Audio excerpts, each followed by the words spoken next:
오늘 주시는 말씀은 사도행전 2장 14절에서 21절의 말씀이 되겠습니다.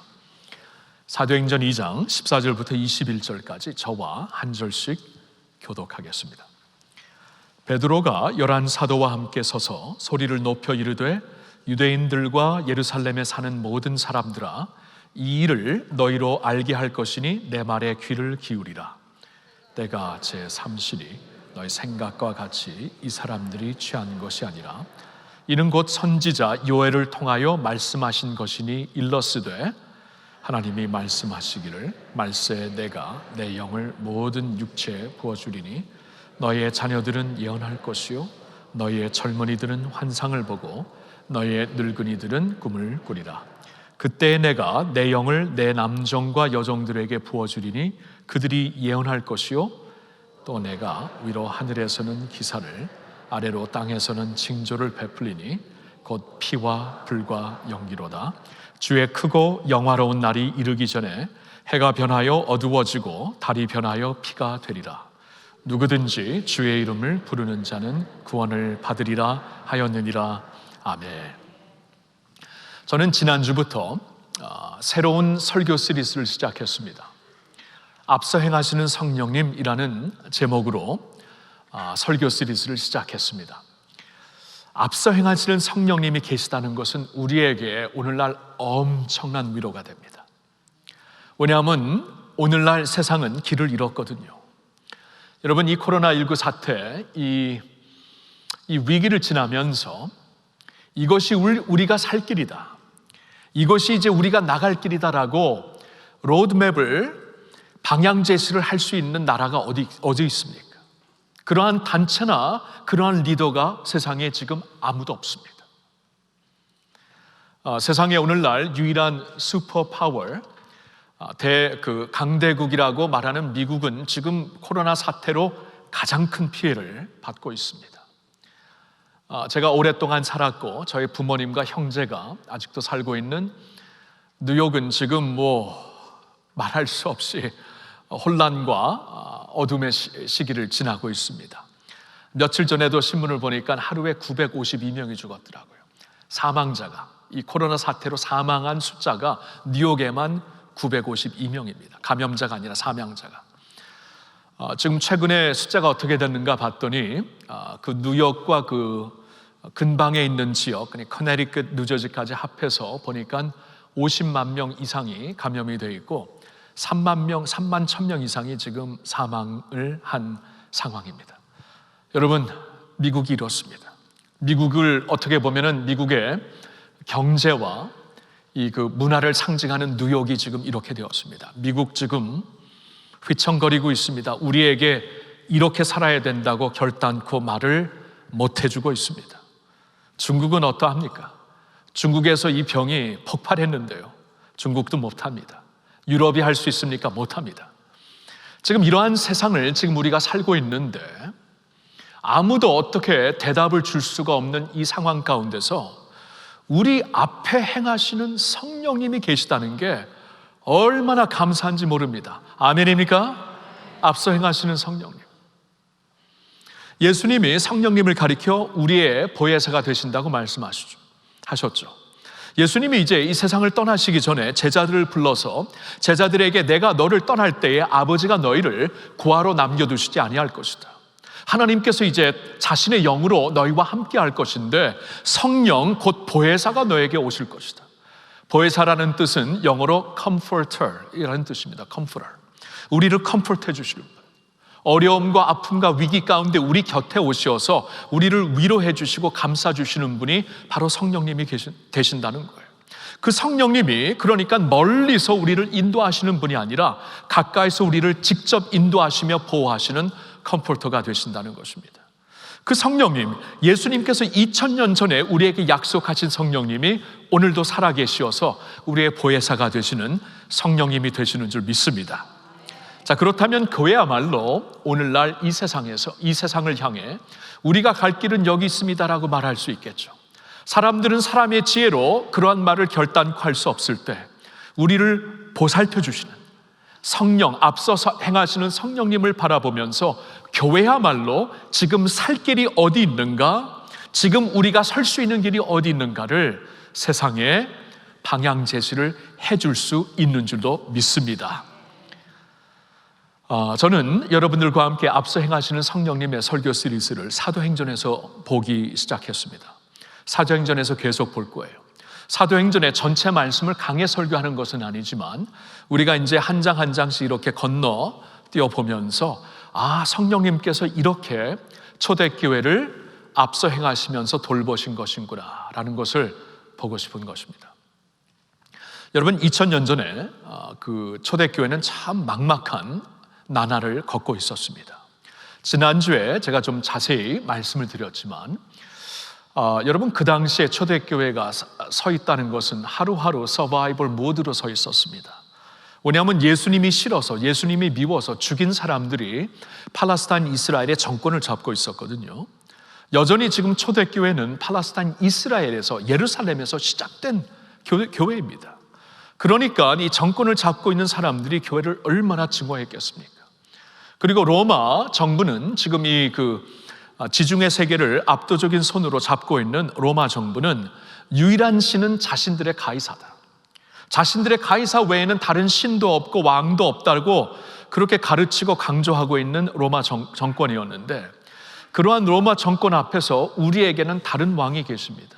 우리에게는 다른 주가 계십니다. 이 왕에게 먼저 우리는 순복하고 따를 것입니다. 이렇게 고백하며 따르는 교회를 얼마나 싫어했겠어요? 얼마나 없애고 싶어 했겠어요? 그래서 초대교회는 하루하루가 서바이벌 모드였고, 진짜 하나님의 은혜가 아니면은 서 있을 수가 없는 초대교회였다는 것입니다. 근데 초대교회가 이러한 가운데 역사를 시작하면서 아무도 상상하지 못했던 엄청난 일을 이루게 됩니다. 하나님의 새 역사를 쓰게 돼요. 사도행전 1장이 시작되면서 28장이 끝났을 때 약 30여 년이 지나게 되는데, 30여 년 동안 지중해 세계를 예수 그리스도의 복음으로, 로마 정국의 심장이 되는 로마 성, 로마 도시 그 자체를 주님의 복음으로 압도하기 시작합니다. 이건 아무도 상상하지 못했고 제자들마저도 상상하지 못한 것입니다. 그러나 성령으로 말미암아 된 것입니다. 성령이 앞서 행하셨기 때문에 성령의 은혜로, 성령의 능력으로 이 모든 일을 할 수 있었던 것이죠. 그러니 초대교회의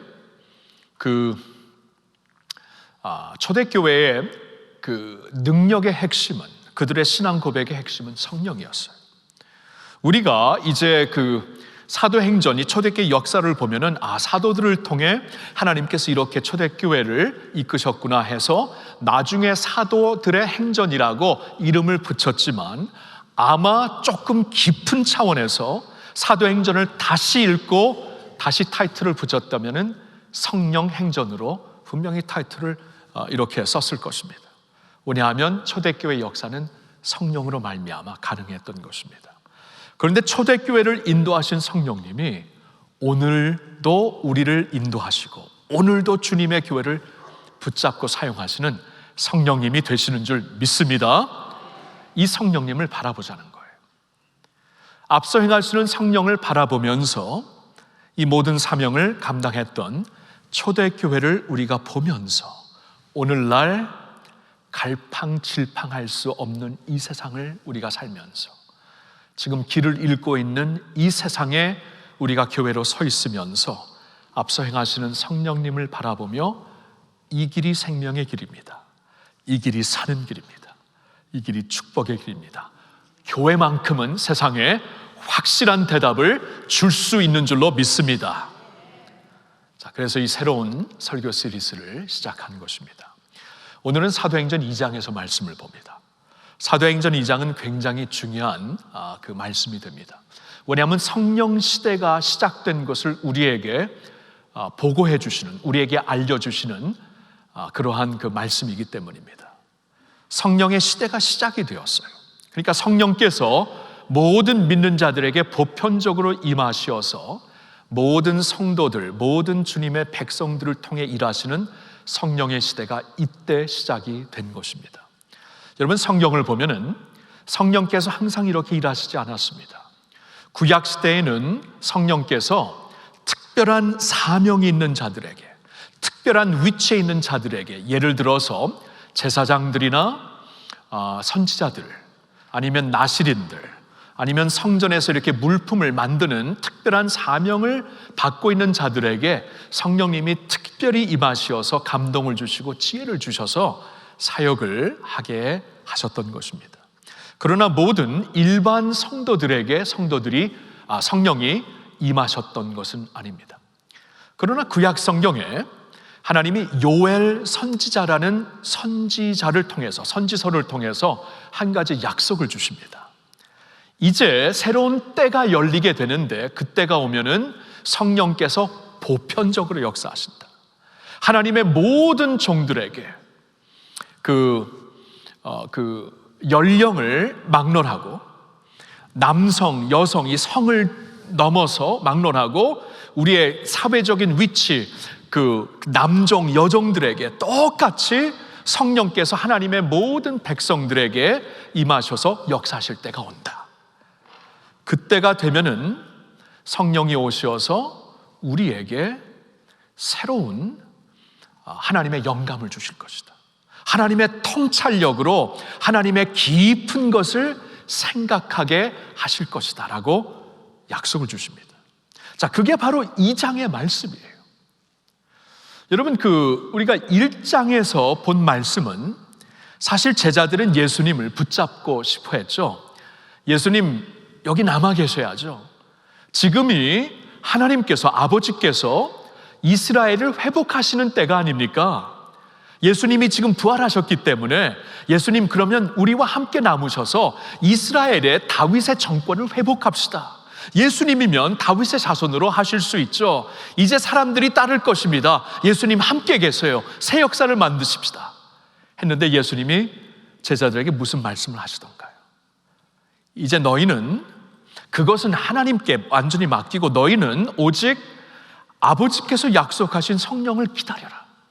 성령이 오시면 너희에게 새로운 능력을 주시고 너희들로 하여금 새로운 증인이 되게 하실 것이다 하면서 그들 앞에서 승천해 버리십니다. 하늘로 올라가 버리세요.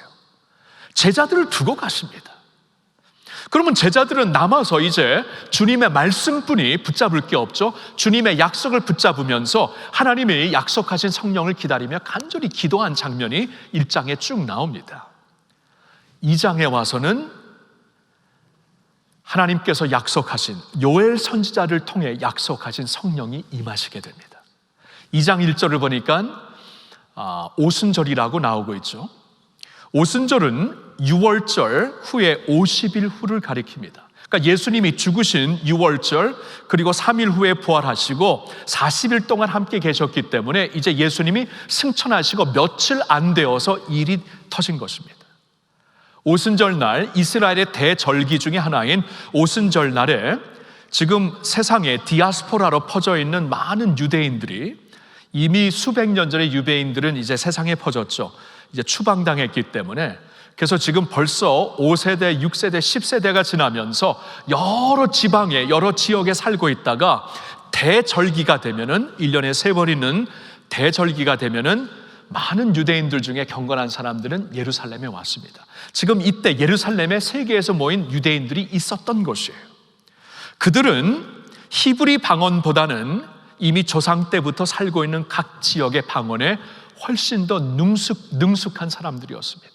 근데 그들이 지금 오순절에 모여 있는데 이 제자들이, 예수를 따랐던 제자들이 겉으로 보니까 굉장히 수수한 사람들입니다. 엘리트처럼 절대로 생기지 않았어요.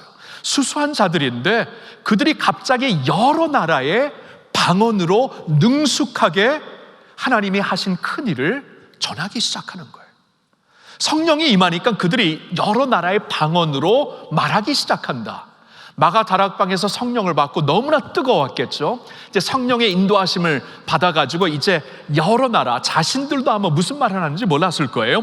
여러 나라 방언으로 말을 하면서 이 뜨거운 가슴을 가지고 아무래도 밖에 나갔을 것입니다. 아마도 밖에 나가서 여러 지방에서 온 사람들 앞에서 이 하나님이 하신 큰 일을 여러 지방의 방언으로 전하기 시작한 거예요. 그때 사람들이 깜짝 놀라서 수근수근하기 시작합니다. 이게 무슨 일인가? 저 사람들이 어떻게 된 것이? 그때 오늘 본문이 시작되는 겁니다. 오늘 본문이 시작되면서 베드로가 11제자, 나머지 11제자와 함께 일어나서 무슨 말을 하는가 다시 한번 보세요. 16절부터 그는 이렇게 말합니다. 이는 곧 선지자 요엘을 통하여 말씀하신 것이니 일러스되 하나님이 말씀하시기를 말세에 내가 내 영을 모든 육체에 부어주리니 너의 자녀들은 예언할 것이요 너의 젊은이들은 환상을 보고 너의 늙은이들은 꿈을 꾸리라. 그때 내가 내 영을 내 남종과 여종들에게 부어주리니 그들이 예언할 것이요. 지금 이 일이 일어나고 있다 그 말이에요. 성령의 시대가 열리면서 성령이 이제 예수를 통해 하나님의 자녀가 된 모든 백성들에게 임하여서 우리로 하여금 여러 나라 방언으로 하나님의 통찰력을 갖고 말하게 하신다. 하나님의 마음을 갖고 하나님의 깊은 것을 깨달아 하나님의 꿈과 비전을 이제 선포하게 하는 것이다라고 말을 하는 것이에요. 이게 오늘 본문의 말씀입니다. 여러분이 이 본문을 통하여서 우리가 먼저 깨달아야 되는 것이 있는데, 그것은 성령이 앞서 행하시는 성령이 어떠한 프로젝트에 임하시는 게 아니고 어떠한 조직체에 임하시는 게 아니고 사람들에게 임하신다는 거예요. 하나님의 사람들에게 한 명 한 명씩 임하여서 전에 몰랐던 하나님의 통찰력을 통하여 하나님의 깊은 것을 깨닫고 하나님의 비전과 꿈을 갖고 살게 하신다 그 말씀이에요. 앞서 행하시는 하나님은 이렇게 사람들에게, 여러분들에게, 우리에게 임하셔서 하나님의 비전을 갖고 살게 하신다는 겁니다. 자, 이게 오늘의 말씀인데, 그러면 이 말씀과 함께 저는 여러분들에게 두 가지 권면의 말씀을 드리고 싶어요. 이 두 가지 실제적인 권면을 드리면서 이제 우리는 그러면 이러한 성령님 앞에서 어떻게 살아야 되는가, 두 가지 실제적인 말씀을 드리면서 오늘 말씀을 이어가고 싶습니다. 첫째로는 이겁니다. 하나님의 깊은 것을 사모하십시오. 하나님의 깊은 것을 사모하십시오. 성령은 프로젝트에 임하시는 게 아니라 사람에게 임하시어서 사람들에게 하나님의 통찰력을 주시는데, 하나님의 비전과 꿈을 주시는데, 그러면 하나님의 깊은 것을 가지고 살 수 있도록 새날을 열어주시는 건데, 그러면 과연 우리는 하나님의 깊은 것을 사모하며 찾으며 살고 있나요? 자신에게 꼭 물을 수 있어야 합니다. 여러분, 우리는 예수님을 10년, 20년 모태신앙으로 70년, 80년 이상 믿으면서도 하나님의 깊은 것을 사모하지도 않고 살다가 하나님께로 갈 수가 있어요. 이것은 비극입니다. 왜냐하면 구약시대에 성도들이 전혀 상상도 못했던 것을 오늘날 하나님은 새 시대를 여시면서 새로운 선물을 주시거든요. 그 선물은 성령님으로 인하여서 하나님 마음속에 있는 깊은 것을 통달하며 통찰하며 살 수 있는 축복을 우리에게 주신 거예요. 이것을 주셨는데 우리가 사모하지도 않고 알지도 못하고 살다가 세상을 떠난다는 것은 비극이죠. 너무나 안타까운 일이죠. 제가 오늘 여러분들과 보고 싶은 말씀이 하나 있는데요, 고린도전서 2장 6절부터 10절의 말씀인데, 화면에서 제가 한 절씩 보면서 잠시 코멘트를 좀 하겠습니다. 자, 6절을 보면은, 그러나 우리가 온전한 자들 중에서는 지혜를 말하노니 이는 이 세상의 지혜가 아니요 또 이 세상에서 없어질 통치자들의 지혜도 아니요. 자, 이 말씀은 사도 바울이 초대교회 중에 하나였던 고린도 교회에게 이렇게 전한 하나님의 말씀이었습니다. 사도 바울이 무슨 말을 하고 있냐면, 지금 내가 여러분들에게, 우리가 나와 함께 있는 우리 전도자들이, 사도들이 전하는 말씀은, 여러분들이 전하는 말씀은 세상의 지혜가 아닙니다. 세상에 없어질 통치자들의 지혜가 아닙니다. 여러분, 오늘날 이게 굉장히 우리에게 다가오는 말씀이 아닙니까? 다른 때보다도 세상이 어쩔 때는 세상에 전문가들, 세상에 노벨상 받은 사람들, 세상에 UN 같은 단체들, 세상의 수상들, 대통령들, 우리가 모르는, 이 서민들이 모르는 지혜를 갖고 사는 것 같죠. 근데 오늘 같은 날 적나라하게 드러납니다. 없습니다. 다 없어지는, 지나가는 너무나 적나라하게 제한된 지혜입니다. 세상의 지혜가 아니다. 그렇게 제한적이고 오늘 있다가 내일 없어질 그러한 지혜를 여러분들에게 전하는 게 아니다. 자, 7절을 보세요. 우리가 말하는 것은 오직 은밀한 가운데 있는 하나님의 지혜를 말하는 것으로서 곧 감추어졌던 것인데 하나님이 우리의 영광을 위하여 만세전에 미리 정하신 것이라. 우리가 전하는 이 하나님의 말씀은, 하나님의 지혜는 지금까지는 숨겨졌던 지혜다. 사람들이 몰랐던 지혜다. 은밀했던 지혜다. 근데 하나님께서 이제는, 전에는 감추었는데 이제는 우리를 위하여, 예수 그리스도 안에 있는 우리를 위하여 하나님의 영광 가운데 거할 수 있도록 우리에게 알려주시는 지혜다. 근데 이 지혜는 하나님께서 만세전부터 계획하신 것이었다. 이때가 되면은 모든 주의 백성들에게 알려주시려고 이미 정하시고 계획하신 지혜였다. 그 말씀이에요. 자, 8절을 봅니다. 이 지혜는 이 세대의 통치자들이 한 사람도 알지 못하였나니 만일 알았더라면 영광의 주를 십자가에 못 박지 아니하였으리라. 세상의 이 통치자들, 로마 정권을, 세상을 움직이는 그러한 위정자들이 이건 결단코 몰랐던, 세상이 모르는 지혜다. 그들이 알았다면은 하나님의 영광의 독생자가 되는 예수를 십자가에 못 박지 아니했을 것이다. 증명이 됩니다. 자, 9절. 그런데 이제 보세요. 기록된 바 하나님이 자기를 사랑하는 자들을 위하여 예비하신 모든 것은 눈으로 보지 못하고 귀로 듣지 못하고 사람의 마음으로 생각하지도 못하였다 함과 같으니라. 근데 지금까지는 아무도 몰랐던, 어떤 통치자들도 몰랐던 그 지혜를 하나님이 우리를 위해 예비하신 것인데, 이것은 우리가 전에 눈으로도 보지 못하고 귀로도 듣지 못하고 마음으로도 상상하지 못했던 하나님의 원더풀한 지혜다. 그 말씀이에요. 이것을 어떻게 주시는가, 이제 10절 익힙니다. 10절은 같이 읽어보겠습니다. 오직 하나님이 성령으로 이것을 우리에게 보이셨으니 성령은 모든 것, 곧 하나님의 깊은 것까지도 통달하시느니라. 아멘입니까? 성령으로 하신다. 하나님께서 성령을 우리에게 보내주셔서 그 성령은 하나님의 깊은 것을 통달하시는 분이니, 그러니까 이미 깊은 것을 아주 자세히 이렇게 파악하시는 분이니 그 성령이 우리에게 오심으로 말미암아 우리 또한 하나님의 깊은 것을 알게 되는 것이다. 이 지혜를, 세상이 모르는 하나님의 지혜를 갖고 살게 되는 것이다. 할렐루야. 여러분, 이 축복이 우리에게 주어졌어요. 그렇죠? 그러니까 우리가 이 예수를 믿고 살면서 이제 성령을 믿잖아요. 성령을 믿는데 이걸 머리로 믿지 말고 성령님을 이제 우리가 체험적으로 믿어야 되는데, 성령의 체험은 이겁니다. 우리로 하여금 하나님의 비전과 꿈을 갖게 하세요. 그러니까 세상의 통찰력으로는 결단코 알 수 없는 시대를 섬길 수 있는, 시대를 살릴 수 있는, 시대의 위기를 뚫고 나갈 수 있는 하늘의 지혜를 우리에게 주십니다. 그래서 말씀이 생명이에요. 그래서 오늘날 하나님의 말씀이 우리의 생명일 뿐 아니라 세상을 살리는 생명력이 되는 이유는 그 말씀에서 세상이 모르는 하나님의 지혜, 하나님의 통찰력이 있기 때문입니다. 이것을 사모하세요.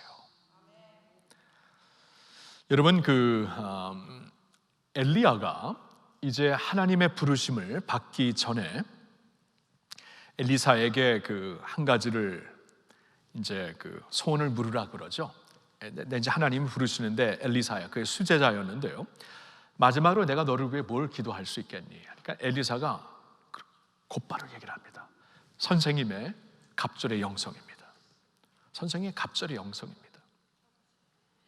자, 우리가 이제 자칫 잘못하면 이제 엘리야, 엘리사 그러면 갑절의 영성, 그럼 능력, 이렇게 기사, 이사 뭐 이런 걸 생각하는데 뭐 그럴 수도 있지만 저는 오늘 말씀과 연결해서 성령님이 오셔서 우리에게 하시는 일이 우리에게 하나님의 꿈을 주시고 비전을 주시는 건데 하나님의 마음의 깊은 것을 우리로 하여금 통찰하게 하시는 것인데 엘리야는 그 시대를 섬길 수 있었던 하나님의 권능의 종이었던 것은 그 다른 게 아니었어요. 물론 이사와 기적도 있었지만 여러분 그것 가지고 나중에 엘리야가 승리하지 못했습니다. 이사와 기적을 한 다음에 나중에 막 죽으려고 그러죠. 막 엘리사 그때의 이사벨이 이제 그 여왕이 막 기적으로 막 바알 선지자를 다 죽이고 이기고 할 때 막 죽이려고 하니까 도리어 막 더 이상 살고 싶지 아니하였던. 그런데 이제 엘리야가 진짜 엘리야의 진정한 능력은 하나님이 나와 함께 하시는구나, 하나님의 마음을 깨닫고 이 시대, 이 역사, 이 위기 가운데 하나님이 주시는 통찰력을 깨달았을 때 그때 진짜 승리하게 된 것이었거든요. 그러면 엘리사가 여기서 당신의 선생님의 갑절의 영성을 원합니다 하고 물었을 때는 당신이 알고 있는, 선생님이 알고 계신 그 하나님의 마음, 선생님이 깨닫고 지금 추구하고 계신 이 시대를 섬기고 시대를 살릴 수 있는 하나님의 통찰력을 내가 갑절로 원합니다, 이것을 구한 것이에요. 하나님이 이 기도를 참 기뻐하시대요. 그렇죠? 우리 동양적인 사상으로 보면 좀 괘씸한 기도죠. 부탁이죠. 선생님보다 내가 갑절 더 영성이 깊었으면 좋겠습니다. 괘씸해, 이럴 수 있는데 하나님은 너무 기뻐하십니다. 그걸 찾으라는 거예요. 우리가 그러니까 이때 뭘 찾아야 되냐 하면은 바로 그겁니다. 하나님이 찾으시는 영성이 더 깊이 하나님을 알아가려고, 더 하나님의 마음을 더 깊이 통찰하려고, 오늘날 하나님이 우리에게 주시는 음성을 더 깊이 들을 수 있는 그러한 영성을 갑절로 받으시길 예수님의 이름으로 축원합니다. 아침에 그런 생각을 해봤어요. 오늘 어버이 주일인데 어버이 주일날 참 저도 이제 부모로서 우리 자녀들에게 내가 받을 수 있는 가장 큰 선물이 무엇일까? 아까 장로님도 기도를 해주셨는데 자식들에게 받을 수 있는 가장 큰 선물이 무엇일까?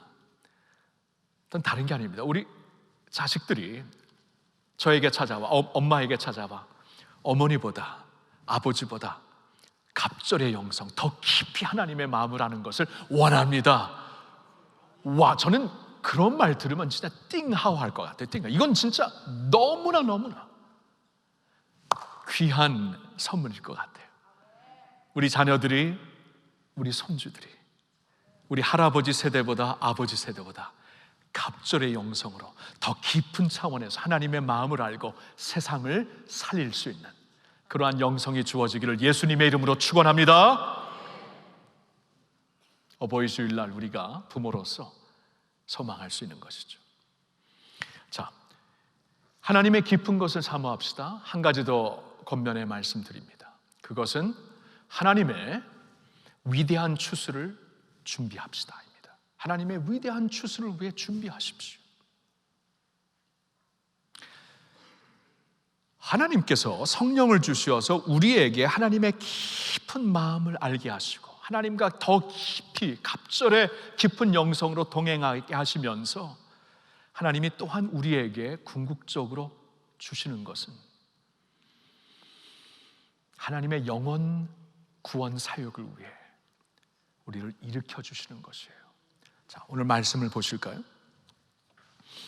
아까 18절, 19절까지 보았죠? 사도행전 2장에서 바로 연결되는 17절, 18절에서는 이제 하나님의 영이 모든 주의 백성들에게 임하여서 예언과 환상과 꿈을, 하나님의 꿈과 환상을 보게 하리라. 그러면서 19절, 20절에 이런 말씀이 있어요. 또 내가 위로 하늘에서는 기사를 아래로 땅에서는 징조를 베풀리니 곧 피와 불과 연기로다. 주의 크고 영화로운 날이 이르기 전에 해가 변하여 어두워지고 달이 변하여 피가 되리라. 이게 무슨 말씀인가? 이게 여기서 왜 전해주시는 말씀이 되는가? 여기서 이제 이것도 요엘서 2장에서 그대로 인용한 말씀인데요. 여기서 주시는 말씀은 이 마지막 때에 일어날 징조를 우리에게 보여주시는 겁니다. 그러니까 마지막 때 예수님이 이 세상에 다시 오실 때 다시 오셔서 새하늘과 새 땅을 펼치시죠. 이제 성경을 보면은 우리가 알고 있는 이 세상, 이 우주 만물이 이제 그때 이제 접어지는 거다. 그때 없어지는 것이다. 그러면서 주님의 새하늘과 새 땅이 우리에게 주어지는 것이다. 분명히 말씀을 하시는데, 그러면 주님의 새하늘과 새 땅이 우리 앞에서 온 하나님께서 새로 펼치시기 전에 지금 존재하고 있는 세상이 없어지는 거예요. 그래서 요한계시록을 보면 이 마지막 때에 이렇게 막 하늘의 징조, 해와 달이 뭐 피처럼 변하고, 이런 말씀이 굉장히 드라마틱하게 우리에게 그대로 보여주고 있는 그러한 말씀입니다. 그러니까 성경 말씀 그대로 크고 두려운 날이에요. 하나님의 크고 두려운 날을 우리에게 보여주시고 있어요. 근데 이렇게 우리에게 크고 두려운 날, 예수 그리스도가 다시 오시기 전에 그때 가장 드라마틱하게 보일 크고 두려운 날을 보여주시는 이유가 무엇인가? 그 이유는 21절과 연결해서 봐야 됩니다. 21절에 보니까 누구든지 주의 이름을 부르는 자는 구원을 받으리라. 이러한 엄청난 징조가 우주 만물 가운데 보일 때에 사람들은 더욱더 주의 이름을 부르게 될 것이고, 그로 말미암아 하나님께서 더 큰 구원의 더 큰 역사를 이루실 것이다. 이렇게 말씀을 하시는 거예요. 여러분, 세계 종교를 공부해 보면은요, 세계 종교 어느 종교를 막론하고 종말론에 대한 메시지가 다 있습니다. 그런데 유일하게 기독교만, 유일하게 성경만 종말론이 희망의 메시지예요. 지금 방금 전에 본, 어떻게 보면 두렵고 크고 두려운 날인데 어떻게 희망의 메시지인가? 예수님 모르면은 두려운 메시지입니다. 그렇죠? 종말입니다. 두렵죠? 근데 예수 안에 있는 자들에게는 이 종말론이 어떻게 연결이 되냐면, 예수님이 오셔서 우리와 함께 새하늘과 새 땅을 펼치신다.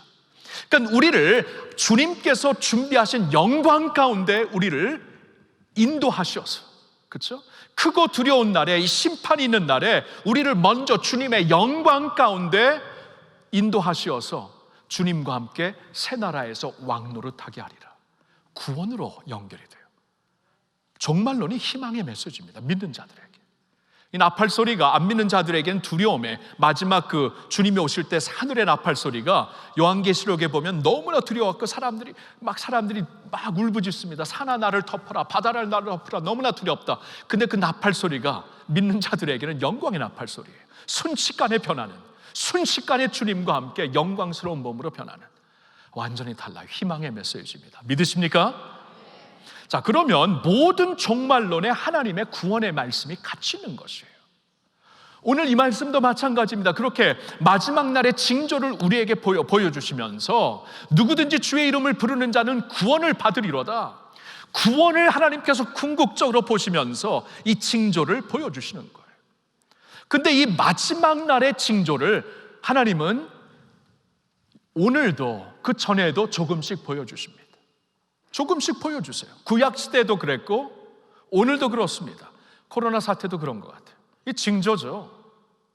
여러분, 이 코로나 사태를 하나님께서 어느 정도 컨트롤 안 하시면은 세상은 다 죽습니다. 살아남을 자 아무도 없어요. 그렇죠? 그러니까 이런 징조를 보면서 깜짝 놀래고, 사람들은 더욱더 잘 살고 있을 때는 하나님에 대해 생각을 안 합니다. 놀고 먹기에 바빠요. 그러나 이렇게 막 갑자기 어두워질 때 이 자신의 운명, 자신의 그 죽음의 운명과 직면하게 되면서 내가 살 길이 무엇이냐 하면서 하나님을 부르게 되죠. 여러분, 제가 뉴욕에서 살았는데 2001년도 9월 11일 이 9.12 사태가 터졌을 때 교회가 배가가 되더라고요. 근데 모든 교회가 그랬어요. 미국에서, 특별히 뉴욕에서 배가가 되더라고요. 사람들이 그동안 굉장히 분명하지 않은 어떤 안전의 버블 가운데 살았거든요. 미국인데 누가 미국을 쳐? 그렇죠? 미국의 중심을 치는데 갑자기 무너지더라고요. 이때 깨달은 겁니다. 사람이, 야, 이건 세상이 안전한 곳이 아니구나. 우리는 하나님이 필요하다. 배가가 되었어요. 배가가. 하나님께서 왜 이렇게 징조를 보여주시는가? 이 코로나 사태도 징조 중에 하나죠. 주의 이름을 부르라고. 그러면 구원하시겠다고. 여러분, 우리가 예수 믿고 구원받아야 돼요. 오늘 예배하시는 모든 분들, 인터넷으로 예배하시는 분들, 예수 믿어야 되면 예수님 믿고, 천하에 구원받을 수 있는 다른 이름을 하나님께서 주신 적이 없다고 합니다. 오직 예수의 이름에 구원이 있습니다. 예수님 믿고 구원받아야 이 세상에서 우리가 안전하게 살 수 있습니다. 예수님 믿어야 돼요. 그리고 예수님을 믿는 자들로서 이러한 징조 가운데 하나님께서 새롭게 영혼 구원의 역사를 펼치시려고 하는 것이구나. 지금이 그때예요. 그러니까 앞서 행하시는 성령님을 보면서 오늘날 어떠한 자세로 서야 되는가, 성령의 시대가 임하여서 이제는 그 어느 때보다도 하나님의 통찰력을 갖고 지금 살 길을, 하나님이 주시는 살 수 있는 길을 우리가 깨달아야 되는 것이고, 그와 함께 마지막 때에 궁극적으로 하나님께서 성령으로 우리를 통하여 하시고자 하는 일이 영혼 구원 사역이에요. 성령이 오신 이유도 이것입니다. 오직 성령이 너에게 임하시면 너희가 권능을 받고 예루살렘과 온 유대와 사마리아와 땅까지 이르러 내 증인이 되리라 하나님께서 말씀을 하십니다. 여러분, 그래서요, 지금은 어느 때냐 하면은 하나님의 영적인 대추수를 준비할 때, 주님의 교회가 그 일에 힘을 쓸 때, 여러분, 포스트 코로나 시대의 교회는 달라져야 합니다. 달라질 것입니다. 그리고 달라져야 합니다. 어떻게 달라져야 되냐 하면은 본질로 더 돌아와야 돼요. 왜냐하면 이 코로나 사태를 지나면서 교회를 하나님께서 슬림다운 시키십니다. 지금 그렇게 하시고 있잖아요. 슬림화 하시고 있잖아요. 한국교회뿐이 아니고 온 세계 교회를 지금 슬림다운 시키고 있습니다. 힘을 빼시고 있어요. 슬림다운 한다는 것은 거품을 없애시는 겁니다. 거품을 없앤다는 것은 우리가 본질을 붙잡으라는 거예요. 거품이 빠지고 본질이 남아야 된다는 거예요. 근데 본질이 뭡니까? 가장 기본적, 가장 중요한 중심의 본질은 하나님의 영혼 구원 사역입니다. 예수님이 그러셨잖아요. 인자가 온 것은 잃어버린 자를 찾아 구원하려 함이라. 잃어버린 자를 구원하기 위해 주님이 오셨고, 우리를 오늘날 주님의 몸된 교회를 세우셔서 그 일을 하게 하시는 거예요. 영혼 구원하는 사역입니다. 이런 본질을 붙잡아야 돼요. 이 사역하라고 교회가 있는 것입니다. 영혼들을 구원하라고요. 그리고 구원받은 사람들은 잘 양육하여서 잘 세워서 주님의 몸된 교회가 되게 해서 주님의 일을 하고, 주님의 일은 세상의 증인으로 나가는 것이기 때문에 구원하여 잘 양육하여서 세상으로 다시 보내는 거예요. 살아있는 증인들로, 선교사들로, 전도자들로 삶의 예배 터전으로 보내는 것이에요. 여러분, 이것이 본질입니다. 이 본질을 정말 이렇게 핵심적으로 이렇게 팍 찔러서 우리에게 알려주신 이제 그 대학 캠퍼스 사역, 대학 그 전도회, CCC죠. 캠퍼스 크루세이드의 창설자인 지금 보인이 되신 빌 브라이트 박사님은 이렇게 세 단어로 말씀하시더라고요. Win, build, send. Win, build, send. win, 영혼들을 주님께로 복음으로 win하여라. 주님께로 거두어드려라. win하라. 영혼을 win하라. 그리고 win하였으면 그들을 build하여라. 하나님의 강력한 군사들로 예수 그리스도의 몸된 교회로 build하여라. build하였으면 세상으로 다시 sending out 해라. send해라. 보내라. 살아있는 예배자들로, 선교사들로, 일터로, 가정으로, 세계로 보내라. 여러분, 이게 본질이에요. 이게 본질. 그동안 우리 할렐루야 교회에서 많은 사역했어요. 다 중요한 사역이고 다 아름다운 사역인데, 이제 앞으로 포스트 코로나 시대에 교회는 굉장히 슬림다운 돼야 됩니다. 여러 면에서 슬림다운 돼야 돼요. 본질로 다시 돌아오고 본질을 붙잡아야 되는데 이겁니다. 영혼 구원 사역이에요. 영혼 구원과 상관이 없는 거는 우리가 과감하게 이제 내려놓을 때가 되었어요. 이제 더 이상 뭐 그럴 만한 여유가 없습니다. 본질을 하면 돼요. 어쩌면 더 잘할 수 있어요. 본질을 충실할 것이기 때문에 영혼들을 구원합시다. 아멘. 구원받은 영혼들 예수 그리스도의 몸된 교회로 세웁시다. 아멘. 세워진 교회는 이제 세상에 다시 살아있는 주님의 증인들로 내보냅시다. 아멘. 사랑하는 성도 여러분, 성령은 프로젝트에 임하시는 게 아니에요. 사람들에게 임하십니다. 사람들에게 임하시어서 우리에게 하나님의 꿈을 주십니다. 하나님의 깊은 것을 깨달을 수 있도록 통찰력을 주십니다. 그러니까 지금은 우리가 갑절의 영성, 더 깊은 곳에서 하나님의 마음을 알 수 있고 그 마음을 알아 살 수 있는 그러한 영성이 우리에게 반드시 필요합니다. 그리고 성령이 오시어서 이러한 꿈을 주실 때, 하나님의 꿈을 주실 때 궁극적으로 세계복음화예요. 세계복음화. 선교하라고, 전도하라고, 하나님의 꿈을 갖고 그 일을 위해 일어나라고 우리를 부르시는 거예요. 우리의 왕국 이루라고 부르시는 게 아닙니다. 예수 그리스도의 왕국을 일으킵시다. 할렐루야. 할렐루야. 기도하겠습니다.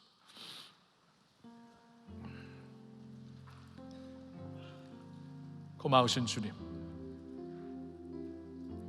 오늘 여기 모인 할렐루야 공동체와 함께